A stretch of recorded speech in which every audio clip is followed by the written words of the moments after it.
Students ಎಲ್ರಿಗೂ ನಮಸ್ಕಾರ. ಇವತ್ತಿನ ವಿಷಯ ಬಡತನ. ಈ ಬಡತನದ ಬಗ್ಗೆ ಅತಿ ಹೆಚ್ಚು ಪ್ರಶ್ನೆಗಳನ್ನು CET ಕೇಳುವಂತಹ ಚಾನ್ಸಸ್ ಜಾಸ್ತಿ ಇದೆ. ಯಾಕಂದ್ರೆ ಪ್ರತಿಯೊಂದು ದೇಶದ ಆರ್ಥಿಕತೆಯ ಮುಖ್ಯ ಉದ್ದೇಶ ಏನಿರ್ತದೆ ಅಂದ್ರೆ ಅಲ್ರಿ ಬಡತನವನ್ನು ನಿರ್ಮೂಲನೆ ಮಾಡೋದೇ ಆಗಿರ್ತದೆ. ಹೋಗಿ ಹಾಗಾಗಿ ಅರ್ಥಶಾಸ್ತ್ರ ಅಂದ್ರೆ ಅಲ್ರಿ ಮುಖ್ಯ ಉದ್ದೇಶ ಬಡತನವನ್ನು ನಿರ್ಮೂಲನೆ ಮಾಡೋದು, ಶ್ರೀಮಂತಿಕೆಯನ್ನು ತರೋದು. ಬಡತನವನ್ನು ನಿರ್ಮೂಲನೆ ಮಾಡೋದಂದ್ರೆ ಅರ್ಥ ಏನು? ಶ್ರೀಮಂತಿಕೆಯನ್ನು ತರೋದು.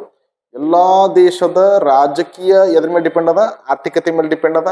ಆರ್ಥಿಕತೆಯ ಮುಖ್ಯ ಉದ್ದೇಶ ಏನದರಿ? ಆ ದೇಶದಲ್ಲಿರುವಂತಹ ಜನರ ಬಡತನವನ್ನ ನಿರ್ಮೂಲನೆ ಮಾಡೋದು. ಹಾಗಾಗಿ ಈ ಒಂದು ಬಡತನ ಏನದ ಅರ್ಥಶಾಸ್ತ್ರದಲ್ಲಿ ಅತ್ಯಂತ ಆಳವಾದ ಮಹತ್ವವನ್ನ ಹೊಂದಿದೆ. ಇವತ್ತು ಈ ವಿಷಯದ ಬಗ್ಗೆ ಡಿಟೇಲ್ ಆಗಿ ಸ್ಟಡಿ ಮಾಡೋಣ. Welcome to NSS career academy. Students, ಇನ್ನೊಂದು ಹೇಳಕ್ಕೆ ಇಷ್ಟಪಡ್ತೀನಿ, as soon as much possible we are going to launch a new batch.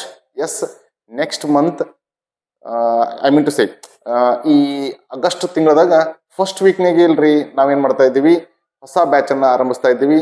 ಯಾರು ಇಂಟ್ರೆಸ್ಟೆಡ್ ಇದ್ರೋ soon only they can admit. Okay, let's come to point. Students, poverty ಅಂದ್ರೆ ಏನ್ sir ಅಂತಂದ್ರೆ ಇಲ್ರಿ, ಸಾಮಾನ್ಯವಾಗಿ ನಾವು ಹೇಳ್ತೀವಿ ಯಾರಿಗೆ ಆಹಾರ, ವಸತಿ, ಶಿಕ್ಷಣ ಮತ್ತು ಆರೋಗ್ಯ ಇವುಗಳು ಸಿಗ್ತಾ ಇಲ್ಲೋ ಅಥವಾ ಅವುಗಳನ್ನ ಪಡೆಯಲು ಅಷ್ಟೊಂದು ಶಕ್ತಿ ಇಲ್ಲೋ ಅವ್ರ ಹತ್ರನು ಅವರನ್ನ ಬಡವರು ಎಂತ ಕರಿತೀವಿ. Those who cannot afford food, shelter, cloth, education, health, these all things, ಯಾರಿಗೆ ತಗೊಳ್ಳೋದಾಗಲ್ಲೋ ಅಫೋರ್ಡ್ ಮಾಡೋದಾಗಲ್ಲೋ ಅವರನ್ನ ನಾವು ಬಡವರು ಅಂತ ಹೇಳಿ ಕರಿತೀವಿ ಸಾಮಾನ್ಯವಾಗಿ. ಬಟ್ ಇದು ಏನದರಿ, ಬಡತನ ಅಳಿಯುವಲ್ಲಿ ರಾಷ್ಟ್ರಗಳು ಏನ್ ಮಾಡ್ತಾವ, ಬೇರೆ ಬೇರೆ ಡೈಮೆನ್ಷನ್ಸ್ಗಳನ್ನ ಬಳಸ್ತಾವ. ಯಾರ್ಯಾರು ಫುಡ್ ಅನ್ನ ಬಳಸ್ತಾರೆ, ಯಾರ್ಯಾರು ಹೆಲ್ತ್ ಅನ್ನ ಬಳಸ್ತಾರ, ಯಾರ್ಯಾರು ಎಜುಕೇಶನ್ ಬಳಸ್ತಾರ, ಯಾರ್ಯಾರು ಲಿಂಗ್ ಆಫ್ ಸ್ಟ್ಯಾಂಡರ್ಡಿ ಬಳಸ್ತಾರ, ಯಾರ್ಯಾರು ಜಾಬ್ ಬಳಸ್ತಾರ. ಹೀಗೆ ಬಡತನವನ್ನು ಅಳೆಯಲು ಬೇರೆ ಬೇರೆ ರಾಷ್ಟ್ರಗಳು ಅವರದೇ ಆದಂತಹ ಅಂಶಗಳನ್ನ ಇಟ್ಕೊಂಡು ಅವರು ಆ ಬಡತನವನ್ನ ಅಳಿತಾರೆ ಅವರ ದೇಶದಲ್ಲಿ.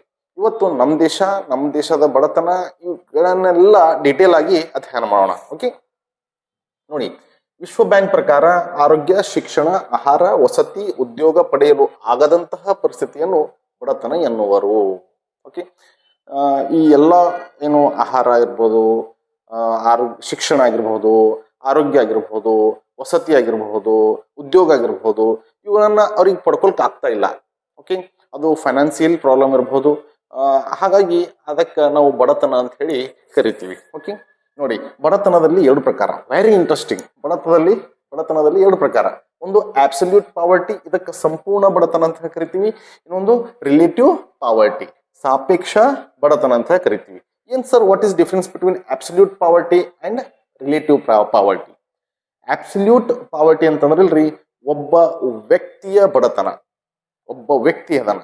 ಓಕೆ, ಆತನ ಬಡತನ. ಹಾಗಂದ್ರೆ ಏನ್ ಸರ್, ಆತನಿಗೆ ಆಹಾರ ಸೇವನೆ ಮಾಡಕ್ ಆಗತ್ತಾ? Does he able to have nutritious food? Does he able to have shelter? Does he able to have cloth? Does he able to have a good living of standard? ಒಬ್ಬ ವ್ಯಕ್ತಿಯ ಆರ್ಥಿಕತೆ, ಆತನ ಆಹಾರ, ಆತನ ಶಿಕ್ಷಣ, ಆತನ ಉದ್ಯೋಗ, ಆತನ ವಸತಿಯನ್ನ ಪೂರೈಕೆ ಮಾಡಲು ಸಾಧ್ಯನಾ? ಸರ್, ಆತನ ಆದಾಯ ಅಷ್ಟೊಂದಿಲ್ಲ, ಆತ ಫುಡ್, ಶೆಲ್ಟರ್, ಕ್ಲಾತ್ ಇವುಗಳನ್ನ ಆತ ಪಡೆಯೋ ಹಾಗಿಲ್ಲ ಅಂತಂದ್ರೆ ಇಲ್ರಿ, ಆತನ ಏನ್ ಕರಿತೀವಿ, ಬಡವ ಅಂತ ಕರಿತೀವಿ. ಅದು ಆಬ್ಸಲ್ಯೂಟ್ ಪಾವರ್ಟಿ ಆಗ್ತದೆ, ಸಂಪೂರ್ಣ ಬಡತನ. ಹೆಡ್ ಕೌಂಟ್ ಪಾವರ್ಟಿ ಅಂತ ಹೇಳಿ ಕೂಡ ಕರಿತೀವಿ ಇದಕ್ಕೆ ಇಂಗ್ಲಿಷ್ನಾಗ. ನೋಡಿ, ಇನ್ನೊಂದು ಹೇಳ್ತೀನಿ ನಿಮಗೆ. ಎಕನಾಮಿಕ್ಸ್ ನಾವು ನೋಡಿದಾಗ CET-ದಾಗ ಕ್ವಶನ್ ಪೇಪರ್ದಾಗ ಇಲ್ರಿ, ಕೆಲವೊಂದು ಕ್ವಶನ್ ವರ್ಡ್ಸ್ಗಳು ಹೆಂಗೆ ಕೊಟ್ಟಾನಪ್ಪ ಅಂದ್ರೆ ಇಂಗ್ಲೀಷ್ನಾಗೆ ಇದ್ದು ಕನ್ನಡದಲ್ಲಿ ಬರೆದು ಕೊಟ್ಟಾನ. ಹಾಗಾಗಿ ನಾವು ಸ್ವಲ್ಪ ಇಂಗ್ಲೀಷ್ನು ಪ್ರಿಫರೆನ್ಸ್ ಕೊಡ್ಬೇಕಾಗ್ತದ, ಎಕನಾಮಿಕ್ಸ್ ಸ್ಪೆಷಲಿ. ಯಾಕ್ರಿ ಸರ್ ಹಿಂಗಿದೆ, ನಾವು ಇಂಗ್ಲೀಷ್ ಪದಗಳನ್ನೇ ಕನ್ನಡದಲ್ಲಿ ಬರೆದು ಯಾಕೆ ಕೊಟ್ಟರು CET ಕ್ವಶನ್ ಪೇಪರ್ದಾಗ ಅಂತಂದ್ರಲ್ರಿ, ಒಂದು ವೇಳೆ ಆ ಇಂಗ್ಲೀಷ್ ಪದಗಳನ್ನು ಕನ್ನಡದಲ್ಲಿ ತರ್ಜಮೆ ಮಾಡಿದ್ರಿ ಅಂತ ತಿಳ್ಕೊರಿ, ಅದು ಪದದ ಬಳಕೆ ಏನಾಗಿರ್ತದೆ, ಅರ್ಥ ಬೇರೆನೇ ಆಗ್ಬಿಡ್ತದೆ. ಹಾಗಾಗಿ ಅವ್ರು ಅದೇ ವರ್ಡ್ ಅಲ್ಲಿ ಕೊಟ್ಟಿರ್ತಾರೆ. ಫಾರ್ ಎಕ್ಸಾಂಪಲ್, ಅಬ್ಸಲ್ಯೂಟ್ ಪಾವರ್ಟಿ ಅಂತ ಕೊಡ್ಬೋದು ಅಂತ, ಅದೇ ಕನ್ನಡದಾಗ ಬರೀತಾನ ಅಬ್ಸಲ್ಯೂಟ್ ಪಾವರ್ಟಿ ಅಂತ. So both you should be focus. Okay, ಒಂದೊಂದು ಮಾರ್ಕ್ಸ್ನು ಭಾಳ ಇಂಪಾರ್ಟೆಂಟ್ ಅವರಿ. ಮತ್ತೆ ಇನ್ನೊಂದು ಹೇಳ್ತೀನಿ ನಿಮ್ಗೆ, ಎಕನಾಮಿಕ್ಸ್ ನೀವು CET-ದಾಗ ಟಿಕ್ ಹಾಕಿ ಬರ್ಬೇಕಾದ್ರೆ ಎಕ್ಸಾಕ್ಟ್ ಆನ್ಸರ್ ಗೊತ್ತಿದ್ರೆ ಮಾತ್ರ ಟಿಕ್ ಹಾಕ್ರಿ, ಗೆಸ್ ಮಾಡಿ ಟಿಕ್ ಹಾಕಕ್ಕೆ ಹೋಗೇ ಬೇಡ್ರಿ. Otherwise you will stuck in to the negative. Of course negative ಮಾರ್ಕ್ಸ್ನ ಸಿಗ್ಬಿಡ್ತೀರಿ ನೋಡ್ರಿ ಗ್ಯಾರಂಟಿ. ಯಾಕ್ರಿ ಅಂದ್ರೆ ಗೆಸ್ ಮೇಲೆ ಎಕನಾಮಿಕ್ಸ್ ಹಾಕಿ ಬಂದ್ರೆ 90% ತಪ್ಪತ್ತು. ಏನೋ ಲಕ್ ಬೈ ಚಾನ್ಸ್ ಒಂದು 10% ಪಾಸ್ ಆಗ್ಬೋದು. ಎಕನಾಮಿಕ್ಸೇ ಹೆಂಗದ ರೀ, ನೀವು ಅನ್ಕೊಂಡಿದ್ದೇ ಒಂದು, ಅದು ಇರೋದೇ ಇನ್ನೊಂದು. So you should be careful while you tick down answer in the question paper. If you know perfectly answer, then only you can tick down. Okay, ನೋಡಿ, ಅಬ್ಸಲ್ಯೂಟ್ ಪಾವರ್ಟಿ ಸಂಪೂರ್ಣ ಬಡತನ ಅಂದ್ರೆ ಒಬ್ಬ ವ್ಯಕ್ತಿ ಆಹಾರ, ಉದ್ಯೋಗ, ವಸತಿ, ಶಿಕ್ಷಣ ಪಡೆಯಲು ಸಾಧ್ಯನ, ಆತನ ಆದಾಯ ಅಷ್ಟು ಅದಾನ ಅನ್ನೋದೇ ಸಂಪೂರ್ಣ ಬಡತನ ಒಬ್ಬ ವ್ಯಕ್ತಿ ಬಗ್ಗೆ. ಇದೇನು ಸರ್ ರಿಲೇಟಿವ್ ಪಾವರ್ಟಿ ಅಂದ್ರೆ? ಸಾಪೇಕ್ಷ ಬಡತನ ಅಂತ ಹೇಳಿ ಕರಿತೀವಿ. ಏನು ಅಂತಂದ್ರ ಇದು ನೋಡ್ರಿ, ರಿಲೇಟಿವ್ ಅಂದ್ರೆ ಏನು? ಕಂಪೇರ್ ಮಾಡ್ತದ. ಏನ್ ಕಂಪೇರ್ ಸರ್? ಅವನ ಬಲ್ಲಿ ಶಿಫ್ಟ್ ಕಾರ್ ಅದ, ನನ್ನ ಬಲ್ಲಿ ಗಾಡಿ ಅದ. ಯಾರು ಶ್ರೀಮಂತರದ್ರು, ಯಾರು ಬಡವರಾದ್ರು? ಶಿಫ್ಟ್ ಕಾರ್ ಇದ್ದವ ಶ್ರೀಮಂತ ಅದ, ನನ್ನ ಬಲ್ಲಿ 2 ವೀಲರ್ ಏನ ಸ್ಪ್ಲೆಂಡರ್ ತೊಗೊಂಡು ಹೇಳತ್ತೀನಿ, ನಾ ಬಡವ ಅದವನ ಇದಾರೆ. ಕಂಪ್ಯಾರಿಸನ್ ಮಾಡ್ತಾ ಇದ್ದೀನಿ. ಸರ್ ಅವನ 2 ಅಂತಸ್ ಬಿಲ್ಡಿಂಗ್ದಾಗ, ನಾ ಇದ್ದೀನಿ ಹತ್ತರದ ಮನೆಗೆ, ನಾ ಅವನ ಎದುರು ಏನದ್ರಿ ಬಡವ ಅದ ಹೇಳೋದು. I am comparing with somebody. ಯಾರೋ ಒಬ್ಬರೊಂದಿಗೆ ನಾನು ಕಂಪೇರ್ ಮಾಡ್ತಾ ಇದ್ದೀನಿ. ಆತ ಶ್ರೀಮಂತ ಆಗ್ಬೋದು, ನಾನು ಬಡವ ಆಗ್ಬೋದು, ಅಥವಾ ನಾನು ಶ್ರೀಮಂತ ಆಗ್ಬೋದು ಅಥವಾ ಬಡವ ಆಗ್ಬೋದು.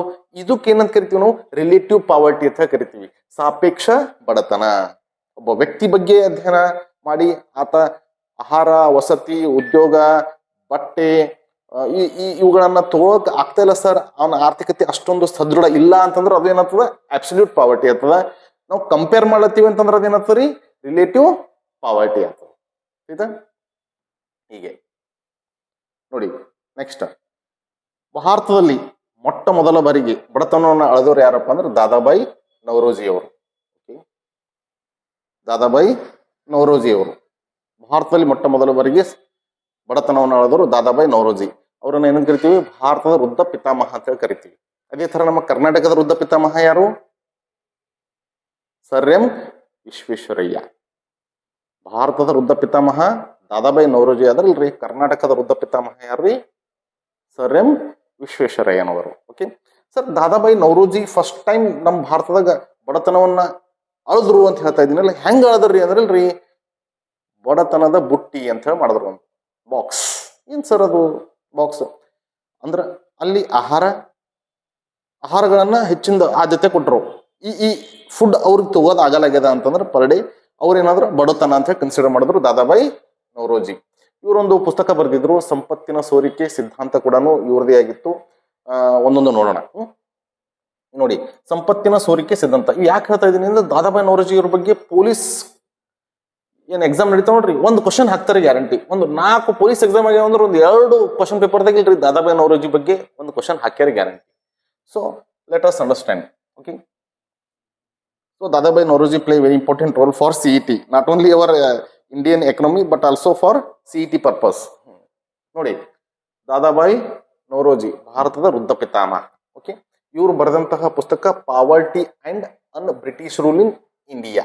ಸರ್ ಏನ್ರಿ ಇದು? ಭಾರತವು ಬ್ರಿಟಿಷ್ ಆಡಳಿತದಲ್ಲಿ ಬಡತನ ರಾಷ್ಟ್ರ ಹೇಗಾಯ್ತು ಅಂತ ಹೇಳಿ. What a wonderful book he wrote. ನೋಡಿ sir, ancient history, medieval history, modern history ಮೂರೂ ಓದ್ರಿ. ಆನ್ಸಿಯಂಟ್ ಹಿಸ್ಟ್ರಿ, ಮಿಡಿವಲ್ ಹಿಸ್ಟ್ರಿದಾಗಲ್ರಿ ಭಾರತ ಬಡವ ಇತ್ತು ಅನ್ನೋದು ಎಲ್ಲರೂ ಉಲ್ಲೇಖ ಇತ್ತು ಅಂತ ಹೇಳಿ ಕೇಳ್ತೇನೆ ನಾನು. No wear sir. Ancient history ಓದ್ರಿ, ವಿದೇಶಿಯರೆಲ್ಲ ಭಾರತಕ್ಕೆ ಬರ್ತಿರು. ನಮ್ಮ ತಕ್ಷಶಿಲಾ ಯೂನಿವರ್ಸಿಟಿಗೆ ವಿದೇಶಿಯರೆಲ್ಲ ಬಂದು ಅಡ್ಮಿಷನ್ ತೋತಿರು. ನಳಂದ ಯೂನಿವರ್ಸಿಟಿಗೆ ವಿದೇಶಿಯರೆಲ್ಲ ಬಂದು ಅಡ್ಮಿಷನ್ ತೋತಿರು. ಆನ್ಸಿಯಂಟ್ ಹಿಸ್ಟ್ರಿ ನೋಡಿದಾಗ ಈ ಚೀನಾ ಯಾತ್ರಿಕರು ಫಾಹಿಯಾನ್ ಆಗಿರ್ಬೋದು, ಹುಯೆನ್ ಸ್ಯಾಂಗ್ ಆಗಿರ್ಬೋದು, ಇವ್ರು ಕದ್ದು ಭಾರತಕ್ಕೆ ಬಂದಾರ ಸರ್. ಚೀನಾದ ರಾಜ ಹುಯೆನ್ ಸ್ಯಾಂಗಿಲ್ರಿ ಭಾರತಕ್ಕೆ ಹೋಗಕ್ಕೆ ಅವಕಾಶನೇ ಕೊಟ್ಟಿದ್ದಿಲ್ಲ. ಭಾರತಕ್ಕೆ ಹೋಗಿ ಬೌದ್ಧಿಸಮ್ ಸ್ಟಡಿ ಮಾಡ್ತೀನಿ ಅಂತ ಹೇಳಿದ್ರಲ್ರಿ, ಏನು ಅಲ್ಲಿ ರಾಜ ಬೇಡ ಹೋಗೋದಿಲ್ಲ ಅಂತ ಹೇಳಿರ್ತಾನ. ರಾಜನ ಮಾತು ಮೀರಿ ರಾಜ ಕದ್ದು ಭಾರತಕ್ಕೆ ಬರ್ತಾನ. ಆಯ್ತಾ? ಅಂದ್ರೆ ಭಾರತ ಎಷ್ಟೊಂದು ಸಮೃದ್ಧಿ ರಾಷ್ಟ್ರವಾಗಿತ್ತು ಆನ್ಸಿಯಂಟ್ ಹಿಸ್ಟ್ರಿದಾಗ. ಮಿಡಿವಲ್ ಹಿಸ್ಟ್ರಿದಾಗ ನೋಡ್ರಿ, ಎಲ್ಲಿ ಬರ್ತದ? ಗಜನಿ ಬಂದ್ರು, ಗೋರಿ ಬಂದ್ರು, ಸೈಯದ್ ಬಂದ್ರು, ಲೋಧಿ ಬಂದ್ರು, ಬಾಬರ್ ಬಂದ್ರು, ಈಗ ಎಲ್ಲರೂ ಭಾರತಕ್ಕೆ ಬಂದ್ರು ಸರ್. ಯಾಕೆ ಬಂದ್ರು? ಸೋನಿ ಕಿ ಚಿಡಿಯಾ ಹೆಸರಿಗೆ. ಎಸ್, ಇವರೆಲ್ಲ ಇದ್ರು. ಅಫ್ಘಾನಿಸ್ತಾನಿಂದ ಬಂದ್ರು, ಪಾಕಿಸ್ತಾನಿಂದ ಬಂದ್ರು, ಇರಾನ್ನಿಂದ ಬಂದ್ರು, ಇರಾಕ್ನಿಂದ ಬಂದ್ರು, ಸೆಂಟ್ರಲ್ ಏಷ್ಯಾನಿಂದ ಬಂದ್ರು, ಮಂಗೋಲಿಯನ್ ಸರ್ ಇವ್ರೆಲ್ಲ ಬಂದಿದ್ದು ಭಾರತದಲ್ಲಿ ಏನಿದ ಸಂಪತ್ತು ಅದ ಅಂತ ಹೇಳಿ ಬಂದಾರ್ರಿ ಆಯ್ತಾ. ಇಲ್ಲಿ ಬಂದು ತಾಜ್ ಮಹಲ್ನು ಕಟ್ಟಿದ್ರು, ರೆಡ್ ಫೋರ್ಟು ಕಟ್ಟಿದ್ರು. ಬಟ್ ಅಲ್ಲಿ ಅವರು ಇಲ್ಲಿ ಬಿಡ್ರಿ, ಅಲ್ಲಿ ಏನು ಕಟ್ಟೋದಿಲ್ಲ, ಇಲ್ಲಿ ಬಂದು ಕಟ್ಟಿದ್ರು. ಯಾಕಂದ್ರೆ ಇಲ್ಲಿ ಸಂಪತ್ತದ. There is a wealth in our India. Anyway, ಈ ವಿಷಯಗಳನ್ನೆಲ್ಲ ದಾದಾಬಾಯಿ ನವರೋಜಿ ಅವ್ರು ಬರ್ದಾರ. ಯಾವಾಗ ಬ್ರಿಟಿಷರು ಬಂದ್ರು ಅವಾಗ ನಮ್ಮ ಭಾರತ ಏನಾಯ್ತು? ಬಡವ ರಾಷ್ಟ್ರ. ಹೆಂಗ್ ಸರ್ ಬ್ರಿಟಿಷರ ಆಡಳಿತದಲ್ಲಿ ಭಾರತ ಬಡ ರಾಷ್ಟ್ರ ಹೆಂಗಾಯ್ತು? Very interesting sir. ನೋಡ್ರಿ, ಬ್ರಿಟಿಷರು ಯಾವಾಗ ಬಂದ್ರು ಅವಾಗೆ ನಮಗೆ ದರಿದ್ರತನ ಹಿಡಿಲಿಕ್ಕೆ. ಯಾಕಂದ್ರ ಅವರ ಆ ಪಾಲಿಸಿಗಳು, ಅವರ ನೀತಿಗಳು ಹಂಗಿದ್ದು ಭಾರತವನ್ನ ಬಡ ರಾಷ್ಟ್ರ ಆಗಲಿ ಯಾವ ಆಂಗಲ್ದಾಗ ಬಡ ರಾಷ್ಟ್ರ ಮಾಡ್ಬೋದು ಆ ಎಲ್ಲ ಆಂಗಲ್ದಾಗ ಬಡ ರಾಷ್ಟ್ರ ಮಾಡ್ತಾರೆ. ಫಾರ್ ಎಕ್ಸಾಂಪಲ್, ಅವ್ರ tax system, Mahalwari system, Ryotwari system. Tax system ಓದಿರಿಲ್ರಿ? ಒಂದು ಕ್ಲಾಸ್ ನೋಡ್ರಿ ಯೂಟ್ಯೂಬ್ದಾಗ ನಾನು. Okay sir, Ryotwari system, Mahalwari system, ಇವೆಲ್ಲ ಏನವ ನೋಡ್ರಿ. ಟ್ಯಾಕ್ಸ್ ಸಿಸ್ಟಮ್ ಭಾರತದ ರೈತರನ್ನ ಮೂಲೆ ಗುಂಪು ಮಾಡಿಬಿಟ್ರು. ಭಾರತದ ರೈತರು ಟ್ಯಾಕ್ಸ್ ಕಟ್ಟಿ ಕಟ್ಟಿ ಕಟ್ಟಿ ಸಾಲದ ಸುಳಿಯಲ್ಲಿ ಬಿದ್ದರು. ನಾವು ಕಟ್ಟಿರೋ ಟ್ಯಾಕ್ಸ್ ಎಲ್ಲ ಬ್ರಿಟಿಷರು ಏನ್ ಮಾಡಿದ್ರು? ಅವ್ರ ದೇಶಕ್ಕೆ ಒಯ್ದರು. ಒಂದನೇದು. ಎರಡನೇ ದಿನ ಭಾಳ ಗೊತ್ತಿಲ್ಲ, ಸಂಪತ್ತಿನ ಸೋರಿಕೆ ಸಿದ್ಧಾಂತದಲ್ಲಿ ಇನ್ನೊಂದು ದಾದಾಬಾಯಿ ನವರೋಜಿ ಅವರು ಉಲ್ಲೇಖ ಸರ್ ಏನಪ್ಪಾ ಅಂದ್ರಲ್ರಿ, ನಮ್ಮ ಇಂಡಿಯನ್ ಮೇನ್ ವೆಲ್ತ್ ಬ್ರಿಟಿಷ್ ಕಂಟ್ರಿಗೆ ಹ್ಯಾಂಗ್ ಹೋಯ್ತು ಅಂತ ಹೇಳಿ ಬ್ಯಾಂಕ್ಗಳು ಎಸ್ಟಾಬ್ಲಿಷ್ ಮಾಡಿದ್ರು ಅವರು. ಯಾವಾಗ ಭಾರತ ಇಡೀ ಬ್ರಿಟಿಷರ ಕಪಿ ಮುಷ್ಟಿಯಲ್ಲಿ ಹೋಯ್ತೋ ಅವ್ರ ಬ್ಯಾಂಕ್ಗಳನ್ನ ಎಸ್ಟಾಬ್ಲಿಷ್ ಮಾಡಿ ಅವ್ರು ಏನ್ ಮಾಡಿದ್ರಿ, ಭಾರತದಾಗ ಇನ್ನು ಮುಂದೆ ರೂಪಾಯ ನಡೆಯಲ್ಲ, ಏನ್ ನಡೆಸಬೇಕು? ಪೌಂಡ್ ನಡೆಸಬೇಕು ಅಂದ್ರು, ಬಾಂಡ್ಗಳು ನಡೆಸ್ಬೇಕಂದ್ರು. ನಮ್ಮ ಹತ್ರ ಪೌಂಡ ಮತ್ತು ಬಾಂಡ್ಗಳಿಲ್ಲ. ಅವಾಗ ಬ್ರಿಟಿಷರು ಏನ್ ಮಾಡಿದ್ರಿ, ನಮ್ಮಿಂದ ನಮ್ಮ ರೂಪಾಯಿಗಳನ್ನ ತೊಗೊಂಡ್ರು. ಅವರು ಬಾಂಡ ಮತ್ತ ಪೌಂಡ್ಗಳು ಕೊಟ್ರು. ಏನ್ ಸರ್ ಇದು ಹಿಂಗ? ನಮ್ಮ ರೂಪಾಯಿಗಳು ಎರ್ದಾಗಿದ್ದು ಮೆಟಲ್ದಾಗಿದ್ದು. Gold coin, silver coin, copper coin, bronze coin, these all coins very valuable metal. ಇವು ಬಹಳ ಮೌಲ್ಯಭರಿತ ಆದಂತಹ ಕಾಯಿನ್ಗಳಿದ್ದು. ಈ ಕಾಯಿನ್ಗಳನ್ನ ನಾವು ಕೊಟ್ಟು ಏನ್ ತೊಗೊಂಡೆವು? ಚೂಡಾತಿನ ಬಾಂಡ್ ಪೇಪರ್, ಪೌಂಡ್ ನೋಟ್ಗಳು ತೊಗೊಂಡೇವ್ರಿ. ಅಂದ್ರೆ ನಮ್ಮ ಹತ್ರ ಇರೋ ಮೇನ್ ವೆಲ್ತ್ ಎಲ್ಲಿಗೆ ಹೋಯ್ತ್ರಿ? ಬ್ರಿಟನ್ ಫ್ಲೋ ಆಗಿ ಹೋಯ್ತು. These all factors how India become poor. ಇವೆಲ್ಲ ದಾದಾಬಾಯಿ ನವರೋಜಿ ಅವರು ಬರೆದಂತಹ poverty and un British rule in ಇಂಡಿಯಾದಾಗ ಮೆನ್ಷನ್ ಮಾಡ್ಯಾರ ನೋಡ್ರಿ. Wonderful book. ಫಸ್ಟ್ ಟೈಮ್ ಭಾರತದ ಪಾವರ್ಟಿ ಬಗ್ಗೆ ವಿಚಾರ ಮಾಡಿದವರು ಯಾರಪ್ಪ ಅಂದ್ರಲ್ರಿ, Dadabhai Naoroji, the grand old man of India. ಇವರ ಸಿದ್ಧಾಂತ ಸಂಪತ್ತಿನ ಸೋರಿಕೆ ಸಿದ್ಧಾಂತ. ಇವರು ಫಸ್ಟ್ ಟೈಮ್ ಭಾರತದ ಪಾವರ್ಟಿಯನ್ನ ಆಳೋದ್ರು. ಓಕೆ ನೋಡಿ ಸರ್, ಇದು ಸ್ವತಂತ್ರ ಪೂರ್ವದಲ್ಲಿ ಭಾರತದಲ್ಲಿ ಬಡತನ ಆಳದವರು ದಾದಾಬಾಯಿ ನವರೋಜಿ. ಸ್ವತಂತ್ರದ ನಂತರ ಭಾರತದಲ್ಲಿ ಬಡತನ ಆಳದವ್ರು ಯಾರು ಸರ್ ಅಂದ್ರೆ ಯೋಜನಾ ಆಯೋಗ. ಎಸ್, ಯೋಜನಾ ಆಯೋಗ. ಯಾವಾಗ 2015 ತನ ಯೋಜನಾ ಆಯೋಗದ ಅಡಿಯಲ್ಲಿಯೇ ಭಾರತದ ಬಡತನವನ್ನ ಅಳೆಯಲಾಗಿದೆ. ಈಗ ಯಾರು ಅಳಿಲತ್ತಾರ ಸರ್? ಯೋಜನಾ ಆಯೋಗ ಹೋಯ್ತಲ್ಲ, ಈಗ ಹೋಗಿ ಏನ್ ಬಂದದ? ನೀತಿ ಆಯೋಗ ಬಂದದ. ಈಗ ನೀತಿ ಆಯೋಗ ಏನ್ ಮಾಡತ್ತದ್ರಿ? ಭಾರತದ ಬಡತನವನ್ನ ಅಳೆಯಲಾಗುತ್ತದೆ. ಓಕೆ, ನೀತಿ ಅಂದ್ರೆ ಏನು? National institution for transforming India ಅಂತ ಹೇಳಿ ಸರ್, ನೀತಿ ಆಯೋಗ. ಈ ನೀತಿ ಆಯೋಗ ನೇರವಾಗಿ ಬಡತನ ಅಳಿತದೇನು sir? No no no no no ನೇರವಾಗಿ ಹೇಳಲ್ಲ ಸರ್. ಇಂಡೈರೆಕ್ಟ್ ಆಗಿ ಇದ್ರ ಡಾಟಾವನ್ನ ರಿಲೀಸ್ ಮಾಡ್ತದೆ. ಇಂಡೈರೆಕ್ಟ್ ಆಗಿ ಇದಕ್ಕೆ ಹೆಲ್ಪ್ ಮಾಡೋರು ಯಾರು ಸರ್ ಅಂತಂದ್ರಲ್ಲ, NSSO, national sample survey organisation, NSSO. Okay, national sample survey organisation collect ಮಾಡಿರುವಂತಹ ಡಾಟಾ ಬೇಸ್ ಮೇಲೆ ಇಲ್ರಿ ನೀತಿ ಆಯೋಗ ಬಡತನದ ವರದಿಯನ್ನ ಸಲ್ಲಿಸ್ತದೆ ಭಾರತದಾಗ. ಎಷ್ಟು ಬಡತನ ಅದ? ಓಕೆ ಸರ್, ಇದು NSSO, national sample survey organisation ಅಂದ್ರಲ್ಲ, ಇದು ಏನ್ ಸರ್ ಅಂತಂದ್ರಲ್ರಿ, MOSP, ministry of statistic and programme implementation, ಅಂದ್ರೆ ಜಾರಿ ನಿರ್ದೇಶನಾಲಯ ಅಡಿಯಲ್ಲಿ ಕೆಲಸ ಮಾಡುವ ಒಂದು ಸಂಸ್ಥೆ NSSO. ಇದು ಏನ್ ಮಾಡ್ತದ್ರಿ? ಭಾರತದಲ್ಲಿ ಸಾಮಾಜಿಕ ಗಣತಿಯನ್ನ ಮಾಡ್ತದ. ಸಾಮಾಜಿಕ ಗಣತಿ ಅಂದ್ರೆ ಏನ್ ಸರ್? ನೋಡ್ರಿ, ತಾಯಂದಿರ ಮರಣ ದರ, ಶಿಶು ಮರಣ ದರ, ವೃದ್ಧರು ಅವರ ಆರೋಗ್ಯ, ಸ್ತ್ರೀಯರ ಆರೋಗ್ಯ, ಬಡತನ, ಇವೆಲ್ಲ ಡಾಟಾ ಕಲೆಕ್ಟ್ ಮಾಡೋರು ಯಾರ್ರಿ? NSSO. ಅಂದ್ರೆ 1,00,000 ತಾಯಂದಿರಲ್ಲಿ ಎಷ್ಟು ಜನ ತಾಯಂದಿರು ಸತ್ರು, ಇಂಥ ಡಾಟಾ ಇಡೋರು ಯಾರು? NSSO. ಆಯ್ತಾ? 1,000 ಶಿಶುಗಳಲ್ಲಿ ಎಷ್ಟು ಶಿಶುಗಳು ಡೆತ್ ಆಯ್ತು, ಡಾಟಾ ಇಡೋರು ಯಾರ್ರಿ? NSSO. ಆಯ್ತಾ? I mean to say this whole data of India collect from this NSSO. ಈ NSSO ಕಲೆಕ್ಟ್ ಮಾಡಿರೋ ಡಾಟಾ ಬೇಸ್ ಮೇಲೆ ರೀ ವರದಿಯನ್ನ ಅಂದ್ರೆ ರಿಸಲ್ಟ್ ಅನ್ನ ಘೋಷಣೆ ಮಾಡ್ತದೆ ನೀತಿ ಆಯೋಗ. ಆಯ್ತಾ? ಇದು NSSO ಅದು ಯಾವ್ದಾರ ಕೆಲಸ ಮಾಡ್ತದೆ? Ministry of statistic and programme implementation. ಅದಕ್ಕೆ ಏನಂತ ಕರಿತೀವಿ ನಾವು? ಜಾರಿ ನಿರ್ದೇಶನಾಲಯ ಅಂತ ಹೇಳಿ ಕರಿತೀವಿ. ಆ ಜಾರಿ ನಿರ್ದೇಶನಾಲಯದ ಅಡಿಯಲ್ಲಿ NSSO ಕೆಲಸ ಮಾಡ್ತಾರೆ, ಡಾಟಾ ಕಲೆಕ್ಟ್ ಮಾಡ್ತದೆ. ಡಾಟಾ ಕಲೆಕ್ಟ್ ಮಾಡಿದ ಆಧಾರದ ಮೇಲೆ ವರದಿಯನ್ನ ಸಲ್ಲಿಸೋರು ಯಾರು? ನೀತಿ ಆಯೋಗ ಜನರಿಗೆ ಹೇಳ್ತದೆ ಇಷ್ಟೆಷ್ಟು ಹಿಂಗಿಂಗ್ ಅದ ಅಂತ ಹೇಳಿ. This is one of the system. ಇದಕ್ಕಿಂತ ಮೊದಲು ಹೆಂಗಿತ್ತು ಗೊತ್ತಾ? ಓಕೆ, ಯೋಜನಾ ಆಯೋಗ ಇತ್ತು ನೋಡ್ರಿ. ಯೋಜನಾ ಆಯೋಗ ಏನ್ ಮಾಡ್ತಿತ್ತು? ಒಂದೊಂದು ಆಯೋಗವನ್ನ ರಚನೆ ಮಾಡ್ತಿತ್ತು ಬಡತನವನ್ನ ಅಳಿಲಿಕ್ಕೆ ಅಂತ ಹೇಳ್ಕೇಸ್. ಬಡತನವನ್ನ ಅಳಿಲಿಕ್ಕೆ ಅಂತ ಹೇಳ್ಕೇಸ್. ಇಲ್ಲ ನೋಡ್ರಿ, ಭಾರತದಲ್ಲಿ ಬಡತನ ಅಳಿಲಿಕ್ಕೆ ಇಲ್ರಿ ಯೋಜನಾ ಆಯೋಗ ಏನ್ ಮಾಡಿದ? ಆಯೋಗಗಳನ್ನ ರಚನೆ ಮಾಡಿತ್ತು. ಆ ಆಯೋಗದ ಸದಸ್ಯರು ಏನ್ ಮಾಡ್ತಿರು? ಓಡಾಡಿ ಭಾರತದಲ್ಲಿ ಬಡತನವನ್ನ ಅಳಿತಿರು. ಆಯ್ತಾ? ಫಾರ್ ಎಕ್ಸಾಂಪಲ್ 1962ದಾಗ ಯೋಜನಾ ಆಯೋಗನೇ ಖುದ್ದ ಏನ್ ಮಾಡ್ತು? ಭಾರತದಲ್ಲಿ ಬಡತನ ಅಳಿತು. ಎದ್ರ ಮೇಲೆ ಸರ್ ಅಂದ್ರೆ ಕ್ಯಾಲೋರಿ ಆಧಾರದಲ್ಲಿ ಬಡತನವನ್ನು ಪರಿಗಣಿಸಲಾಯಿತು. ಕ್ಯಾಲೋರಿ ಆಧಾರದ ಅಂದ್ರೆ ಏನ್ ಸರ್ ಅಂದ್ರೆ ಪರ್ ಡೇ ಒಬ್ಬ ವ್ಯಕ್ತಿಗೆ ಕನಿಷ್ಠ ಅಂತಂದ್ರ 2400 ಕ್ಯಾಲೋರಿ ಟು 2100 ಕ್ಯಾಲೋರಿ ಆಹಾರ ಸೇವನೆ ಬೇಕು. ಕ್ಯಾಲೋರಿ ಅಂದ್ರೆ ಏನು ಸರ್? ಫಸ್ಟ್ ತಿಳ್ಕೊರಿ. ಆಹಾರ ತಿಂತೀವ, ಆಹಾರ ನಾವು ಉಂಡ ನಂತರ ದೇಹದಲ್ಲಿ ಅದು ಏನಾಗ್ತದ? ಶಕ್ತಿಯಾಗಿ ಪರಿಣಮಿಸ್ತದ. ಆಹಾರ ಶಕ್ತಿಯಾಗಿ ಪರಿಣಮಿಸ್ತದ ನೋಡ್ರಿ. ಆ ಶಕ್ತಿಯ ಪ್ರಮಾಣವನ್ನೇ ನಾವು ಕ್ಯಾಲೋರಿ ಆಧಾರದ ಮೇಲೆ ಅಳಿತೀವಿ. ಆಯ್ತಾ? This is one of the parameter. We calculate our food energy from this calorie. ಆಯ್ತಾ? ನಾವು ತಿಂದಂತಹ ಆಹಾರ ದೇಹದಲ್ಲಿ ಶಕ್ತಿಯಾಗಿ ಪರಿಣಮಿಸಿದಾಗ ಆ ಶಕ್ತಿಯ ಪ್ರಮಾಣವನ್ನು ಅಳೆಯುವ ಮಾನದಂಡವೇ ಈ ಕ್ಯಾಲೋರಿ. ಎಷ್ಟು ಶಕ್ತಿ ಬತ್ ನನಗೆ ಆ ಆಹಾರ ತಿಂದ ಮೇಲೆ.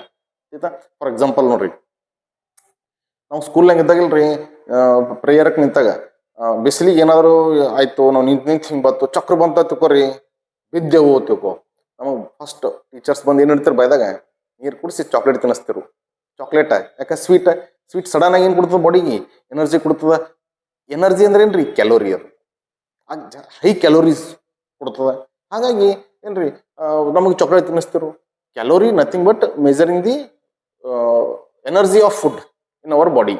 ಆಹಾರ ತಿಂದ ನಂತರ ನಮ್ಮ ದೇಹದಲ್ಲಿ ಅದು ಎಷ್ಟು ಶಕ್ತಿ ಬಿಡುಗಡೆ ಮಾಡ್ತು ಅದನ್ನು ನಾವು ಕ್ಯಾಲೋರಿ ಅಂತ ಕನ್ಸಿಡರ್ ಮಾಡ್ತೀವಿ. ಒಬ್ಬ ವ್ಯಕ್ತಿ ಪರ್ ಡೇ 2400 ಟು 2100 ಕ್ಯಾಲೋರೀಸ್ ಬೇಕು. ಓಕೆ, ಯಾಕೆ ಸರ್ ಇದು 2400 ಎಲ್ಲಿ 2400 ಎಲ್ಲಿ ಬೇಕು ಅಂತಂದ್ರೆ ಇಲ್ರಿ, ಹಳ್ಳ್ಯಾಗ ಕೆಲಸ ಮಾಡ್ತಿರ್ತಾರ ನೋಡ್ರಿ. ಹಳ್ಳ್ಯಾಗ ಇಲ್ಲಿ ಅಗ್ರಿಕಲ್ಚರ್ದಾಗ ಫಿಸಿಕಲ್ ಕೆಲಸ ಮಾಡ್ತಿರ್ತಾರ ಅವ್ರು ಜಾಸ್ತಿ. ಅಂತಲ್ಲಿ ಅವ್ರಿಗೆ 2400 ಬೇಕು. ನಾವಿಲ್ಲಿ ಸಿಟ್ಟಿಯಾಗಿಲ್ರಿ, ಕುರ್ಚಿ ಮ್ಯಾಗ ಕೂತು ಎಸ್ಯಾಗ ಕೂತು ಇವು ಬೊಜ್ಜ ತೊಗೊಂಡು ಕೂತಿರ್ತಾರ ನೋಡ್ರಿ. ಇವ್ರಿಗೆ ಎನರ್ಜಿ ಜಾಸ್ತಿ ಬೇಕು. ಎಷ್ಟು ಬೇಕ್ರಿ? 2100 ಕ್ಯಾಲೋರಿ ಇದ್ರೆ ಸಾಕು. ಆಯ್ತಾ? ಓಕೆ, ಫಸ್ಟ್ ಟೈಮ್ ನಮ್ಮ ಇಂಡಿಯಾದಾಗ ರೀ ಈ ಕ್ಯಾಲೋರಿ ಆಧಾರದ ಮೇಲೆ ಬಡತನವನ್ನು ಅಳೆದಿದ್ದು 1962ರಲ್ಲಿ. ಅದು ಯೋಜನಾ ಆಯೋಗ. ನಂತರ 1971ರಲ್ಲಿ VM ದಂಡೇಕರ್ ಮತ್ತು N ರಾತ್, ಓಕೆ, ಇವರು ಬಡತನವನ್ನು ಹೇಳಿದ್ರು. ಇವರು ಕೂಡ ಕ್ಯಾಲೋರಿದಲ್ಲಿ ಬಡತನವನ್ನು ಪರಿಗಣಿಸಲಾಯಿತು. 1979 ನೋಡ್ರಿ, BS ಮಿನ್ಹಾಸ್ ಅವರು ಸ್ವಲ್ಪ ಡಿಫ್ರೆಂಟ್ ಆಗಿ ಬಡತನವನ್ನು ಅಳಿಯಲಿಕ್ಕೆ ಮುಂದಾದ್ರು. ವಸತಿ, ಆರೋಗ್ಯ, ಶಿಕ್ಷಣ, ಕ್ಯಾಲೋರಿ ಬಡತನ ಆಧಾರದಲ್ಲಿ ಪರಿಗಣಿಸಲಾಗಿದೆ. ಸಂಗಟ ಕ್ಯಾಲೋರಿನೂ ಕೂಡ ಬಳಸಿದ್ರು. ಅವರು ವಸತಿನೂ ಕನ್ಸಿಡರ್ ಮಾಡಿದ್ರು, ಆರೋಗ್ಯನೂ ಕನ್ಸಿಡರ್ ಮಾಡಿದ್ರು, ಶಿಕ್ಷಣನೂ ಕನ್ಸಿಡರ್ ಮಾಡಿದ್ರು, ಕ್ಯಾಲೋರಿನೂ ಕೂಡ ಕನ್ಸಿಡರ್ ಮಾಡಿದ್ರು. ಇವೆಲ್ಲರ ಆಧಾರದ ಮೇಲೆ BS ಮಿನ್ಹಾಸ್ ಅವರು ಬಡತನವನ್ನ ಅಳದ್ರು 1979ರಲ್ಲಿ.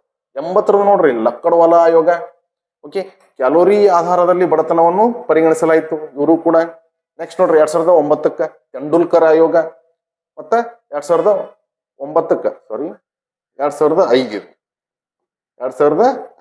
ಓಕೆ, ತೆಂಡೂಲ್ಕರ್ ಆಯೋಗ. 2009 ರಂಗನಾಥ್ ಆಯೋಗ. ನೋಡ್ರಿ, ತೆಂಡೂಲ್ಕರ್ ಆಯೋಗ ಮತ್ತು ರಂಗನಾಥ ಆಯೋಗದ CET ಮೇಲೆ ಹೆಚ್ಚಿನ ಪ್ರಶ್ನೆಗಳನ್ನ ಕೇಳ್ಯಾನ. ಯಾಕಂದ್ರೆ ಅಲ್ರಿ, ನೀತಿ ಆಯೋಗ ಬರೋದಕ್ಕಿಂತಲೂ ಮುಂಚೆ ಯೋಜನಾ ಆಯೋಗದ ಅಡಿಯಲ್ಲಿ ಬಡತನವನ್ನ ಅಳೆದಂತಹ ಆಯೋಗಗಳೇ ಇವೆರಡು, ರಂಗನಾಥ್ ಮತ್ತು ತೆಂಡೂಲ್ಕರ್ ಆಯೋಗ. Very interesting. ಓಕೆ, ತೆಂಡೂಲ್ಕರ್ ಆಯೋಗ ಆಹಾರ, ಆರೋಗ್ಯ ಮತ್ತು ಶಿಕ್ಷಣದ ಮೇಲಿನ ವೆಚ್ಚವನ್ನು ಪರಿಗಣಿಸಿ ಕ್ಯಾಲೋರಿ ಆಧಾರದ ಮೇಲೆ ಬಡತನ ಅಳೆಯಲಾಯಿತು. ನೋಡ್ರಿ, ಮತ್ತ ಲಾಸ್ಟಿಗೆ ಏನ್ ಬತ್ತು? ಕ್ಯಾಲೋರಿ ಆಧಾರದ ಮೇಲೆ ಬಡತನ ಅಳೆಯಲಾಯಿತು. ಇವರು ಡಿಫ್ರೆಂಟ್ ಆಗಿ ಏನ್ ಮಾಡಿದ್ರು ಅಂದ್ರಲ್ರಿ, ಸೇವನೆ ಮಾಡೋದು ಅಷ್ಟೇ ಅಲ್ಲ, ಸೇವನೆ ಮಾಡ್ಬೇಕಾದ್ರೆ ಎಷ್ಟು ವೆಚ್ಚ ಮಾಡಬೇಕು ಅಂತ ವ್ಯಕ್ತಿ. ಅಫ್ಕೋರ್ಸ್ 2400 ಆರ್ 2100 ಕ್ಯಾಲೋರಿ ಫುಡ್ ಅವ ತಗೋಬೇಕಾಗಿತ್ತು ಅಂತಂದ್ರೆ ಆತ ಎಷ್ಟು ದುಡ್ಡು ಖರ್ಚು ಮಾಡಬೇಕು. ಆ ಒಂದು ವೇಳೆ ಒಬ್ಬ ವ್ಯಕ್ತಿ ಪರ್ ಡೇ ಅಷ್ಟು ದುಡ್ಡು ಖರ್ಚ ಮಾಡ್ಲಿಕ್ಕತ್ತಿಲ್ಲ ಅಂದ್ರೆ ಅವ ಏನನ ಬಡವ ಅಂತ ಹೇಳಿ ಕನ್ಸಿಡರ್ ಮಾಡೋಣ ಅಂತ ಹೇಳ್ತು. ಅವ್ರಿಗೆ ಏನಂತ ಕರೆದೇವ್ ನಾವು BPL, ಬಿಲೋ ಪಾವರ್ಟಿ ಲೈನ್ ಅಂತ ಹೇಳಿ. ಆಯ್ತಾ, ಬಿಲೋ ಪಾವರ್ಟಿ ಲೈನ್. ನೋಡ್ರಿ, ಈ ಪಾವರ್ಟಿ ಲೈನ್ ಫಸ್ಟ್ ಇಂಟ್ರೊಡ್ಯೂಸ್ ಮಾಡಿದ್ರೆ ಇಲ್ಲ ಲಕಡವಾಲ 1980ದಾಗ ಪಾವರ್ಟಿ ಲೈನ್ ಅನ್ನೋದೇ ಫಸ್ಟ್ ಇಂಟ್ರೊಡ್ಯೂಸ್ ಅವರೇ ಮಾಡಿದ್ರು. ಯಾರು 2400 or 2100 calorie in rural and urban enable to intake, they are all consider as BPL. Yes sir, ಏನ್ ಸರ್ ಇದು? ಪರ್ ಡೇ ಗ್ರಾಮದಲ್ಲಿ 27 ರೂಪಾಯಿ ಮತ್ತು ನಗರದಲ್ಲಿ 33 ರೂಪಾಯಿ ಯಾರು ವೆಚ್ಚ ಮಾಡಲು ಈ ಆಹಾರ ಸೇವನೆಗೆ ಅವರು ಬಡವರು, ಅವರನ್ನ BPL ಅಂತ ಹೇಳಿ ಕನ್ಸಿಡರ್ ಮಾಡುತ್ತೆ, ಬಿಲೋ ಪಾವರ್ಟಿ ಲೈನ್. ಆಯ್ತಾ?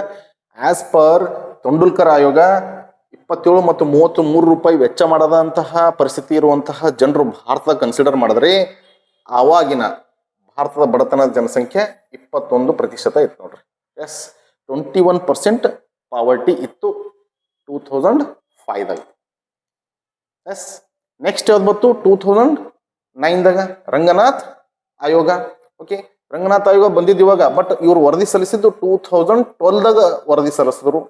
ಓಕೆ, ಈ ವರದಿ ಕ್ಯಾಲೋರಿ ಆಧಾರದ ಮೇಲೆ, ಇದು ಕೂಡ ಸೇಮ್, ಇದು ಕೂಡ ವೆಚ್ಚದ ಆಧಾರದ ಮೇಲೆನೆ, ಇದು ಕೂಡ ಅಂದ್ರೆ ಪರ್ ಡೇ ಎಷ್ಟು ಖರ್ಚ ಮಾಡ್ತೀವಿ ಅದರ ಆಧಾರದ ಮೇಲೆನೆ ನಾವು ಬಡತನವನ್ನ ಅಳದೆವು. ಅವಾಗ ನೋಡ್ರಿ, ಗ್ರಾಮದಲ್ಲಿ 30 ರೂಪಾಯಿ ಯಾರು ವೆಚ್ಚ ಮಾಡ್ತಾ ಇಲ್ಲೋ ಮತ್ತು 47 ರೂಪಾಯಿ ನಗರದಲ್ಲಿ ಯಾರು ವೆಚ್ಚ ಮಾಡ್ತಾ ಇಲ್ಲೋ, ರಂಗನಾಥ್ ಆಯೋಗದ ಪ್ರಕಾರ ಅವರನ್ನ BPL ಅಂತ ಹೇಳಿ ಕನ್ಸಿಡರ್ ಮಾಡಿದ್ರು.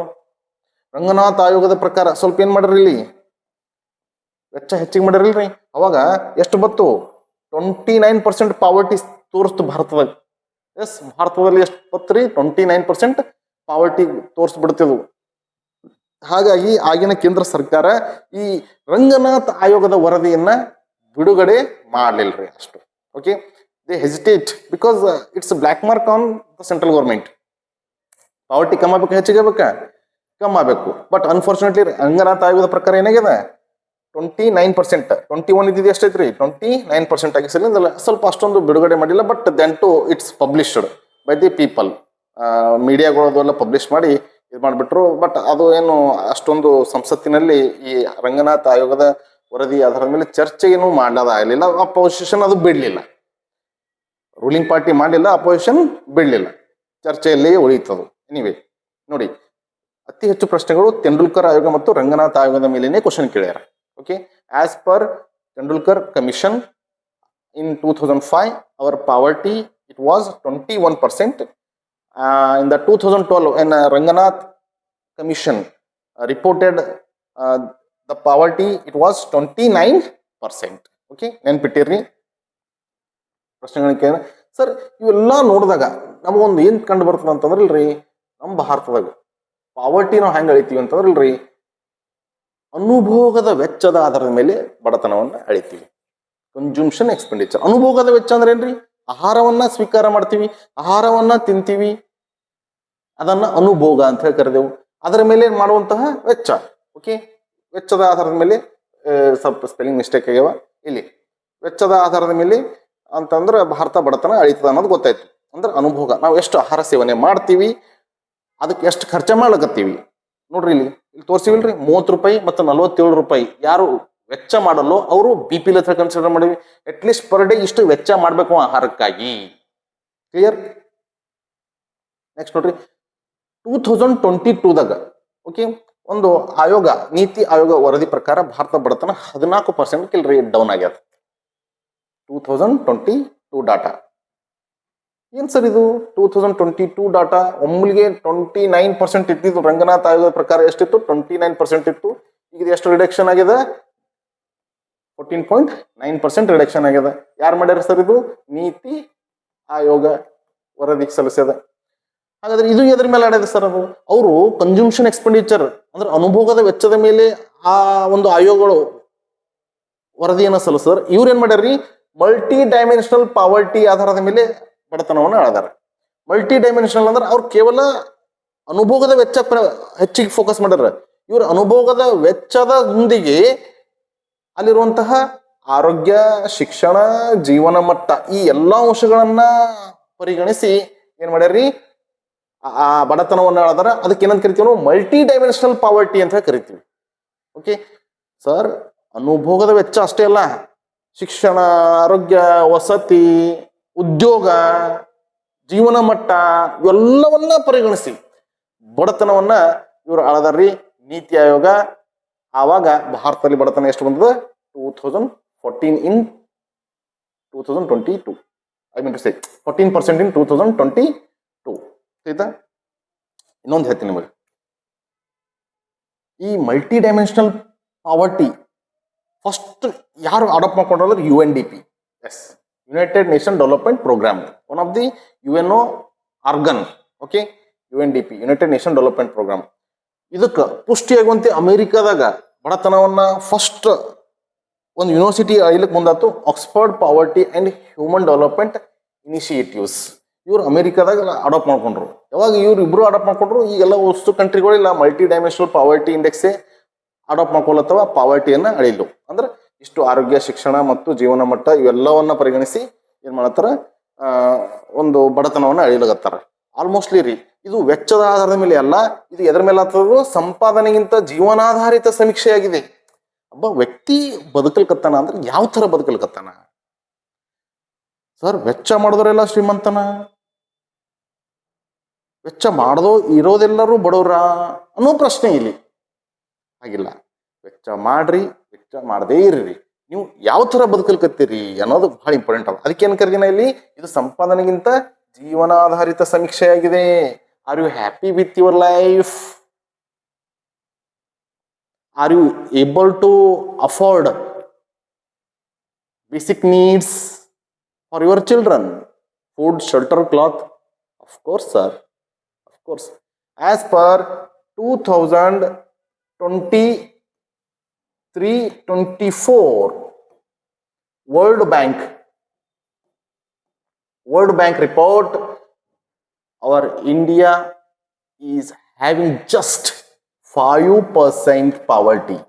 5% poverty. See, ಪಾವರ್ಟಿ ಏನಾಗ್ಯದ ನಮ್ಮ ಇಂಡಿಯಾದಾಗ ಗ್ರ್ಯಾಜುವಲ್ ಆಗಿ ಡೌನ್ ಆಗ್ಯದ ಸರ್, ಗ್ರ್ಯಾಜುವಲ್ ಆಗಿ ಕಮ್ಮಿ ಆಗ್ಬಿಟ್ಟವ. ವರ್ಲ್ಡ್ದಾಗ ರೀ ಫಾಸ್ಟೆಸ್ಟ್ ಪಾವರ್ಟಿ ಕಂಟ್ರೋಲ್ ಮಾಡ್ತಾ ಇರುವಂತಹ ಕಂಟ್ರಿ ಲಿಸ್ಟ್ನಾಗ ಇಂಡಿಯಾ ಟಾಪ್ 1ದಾಗ ಬರ್ತಾವ ನೋಡ್ರಿ. ಯಾಕೆ ಸರ್? 29 ನಿಂತ ಎಲ್ಲಿಗೆ ಬತ್ತು? 5% ಬತ್ತು. ಆಯ್ತಾ? ಈಗ 2023-24 ಆಸ್ ಪರ್ ವರ್ಲ್ಡ್ ಬ್ಯಾಂಕ್ ಹೆಂಗ್ ಮಾಡ್ಯಾರ ಸರ್? ಅವರು ಕೂಡ ಇವೆಲ್ಲಾನು ಹಿಡ್ದಾರ. ಎಲ್ಲಾನು ಹಿಡಿದು ಅವ್ರೇನ್ ಮಾಡ್ಯಾರ ಮತ್ತ ನೋಡ್ರಿ, per day at least $3 spend ಮಾಡ್ಬೇಕು. $3 ಸ್ಪೆಂಡ್ ಮಾಡ್ಬೇಕು ಎಟ್ ಲೀಸ್ಟ್. ಅಂದ್ರಲ್ಲ ಅವ ಅಬೌವ್ ಪಾವರ್ಟಿ ಅಂತ ಕನ್ಸಿಡರ್ ಮಾಡ್ಯಾರ. ಅಬೌವ್ APL, ಅಬೌವ್ ಪಾವರ್ಟಿ ಅಂತ ಕನ್ಸಿಡರ್ ಮಾಡ್ಯಾರ. ಇವುಗಳನ್ನೆಲ್ಲ ನೋಡಿದಾಗ ಇಂಡಿಯಾ ಈಸ್ ನಾವ್ one of the most developing country in the world. Of course we have achieved this controlling poverty. Sir, how it come to possible? ಇಷ್ಟೊಂದು only 5% poverty is it in India? Of course, why not? ನೋಡಿ, ಯಾಕ್ರಿ sir ಅಂದ್ರೆ ಸರ್ಕಾರದ ಯೋಜನೆಗಳು. ಒಲಿ ತೆಗೆಸಿ gas ಮಾಡಿದ್ರು, ಉಜ್ವಲ ಯೋಜನೆ, ಸರ್ವ ಶಿಕ್ಷಣ ಅಭಿಯಾನದಿಂದ ಎಲ್ಲರಿಗೂ ಶಿಕ್ಷಣ ಸಿಗಪ್ಲೆ ಆಗ್ಯದ. ಆಯುಷ್ಮಾನ್ ಭಾರತದಿಂದ ಎಲ್ಲರಿಗೂ ಆರೋಗ್ಯ ಸಿಗಲ್ಕತ್ತದ. ಪ್ರಧಾನಮಂತ್ರಿ ಆವಾಸ್ ಯೋಜನೆ ಅಡಿಯಲ್ಲಿ ಪ್ರತಿಯೊಬ್ಬ ಮನೆ ಕಟ್ಟೋನಿಗೆ 2 ಲಕ್ಷ ರೂಪಾಯಿ ಕೊಡ್ಲಿಕ್ಕತ್ತಾರ. Okay, ಇನ್ನಂತೂ food, all of you know very well, it is one of the revolutionary plan in our India. Antyodaya Anna Bhagya ಯೋಜನೆ. Sir, everything it is affordable. ನಾವು ಎಲ್ಲನೂ ನಾವು ತಗೋಬಹುದು ಸರ್ಕಾರದ ಯೋಜನೆಯ ಮೂಲಕ, ಬಡವರು ಇದ್ರು ಬಿ. ಹಾಗಾಗಿ ಬಡತನ ನಮ್ಮಲ್ಲಿ ಏನಾಗಿದೆ ಇಂಡಿಯಾದಾಗ ಬಹಳಷ್ಟು ಕಡಿಮೆ ಆಗಿದೆ.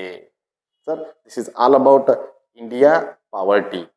ಇನ್ನೂವರೆಗೂ ಭಾರತದಲ್ಲಿ ಬಡತನ ಅಳೆಯುವ ಸಂಸ್ಥೆ ನೀತಿ ಆಯೋಗ. ಇದು NSSO ಕಲೆ ಹಾಕಿದಂತಹ ಅಂಕಿ ಅಂಶಗಳನ್ನು ಆಧಾರವಾಗಿ ಇಟ್ಟುಕೊಂಡು ಬಡತನದ ವರದಿಯನ್ನ ಸಲ್ಲಿಸ್ತದ ನೀತಿ ಆಯೋಗ. ಓಕೆ, ಏನಾದರೂ ಮುಂದೆ ಅಪ್ಡೇಟ್ ಬಂದ್ರೆ ಇದ್ರ ಬಗ್ಗೆ ಅಪ್ಡೇಟ್ ಕೂಡ ಮಾಡಿರ್ತೀನಿ. ಸರ್, ಇನ್ನೂ ಭಾರತ ಅನೇಕ ಸಮೀಕ್ಷೆಗಳಲ್ಲಿ ಮುಂದುವರಿತಾ ಇದೆ. ಆ ಸಮೀಕ್ಷೆಗಳೆಲ್ಲ ನಿಮ್ಗೆ ಕೇಳಬೇಕಾಗಿತ್ತು ಅಂದ್ರೆ ಕಮೆಂಟ್ ಮಾಡಿ. Thank you.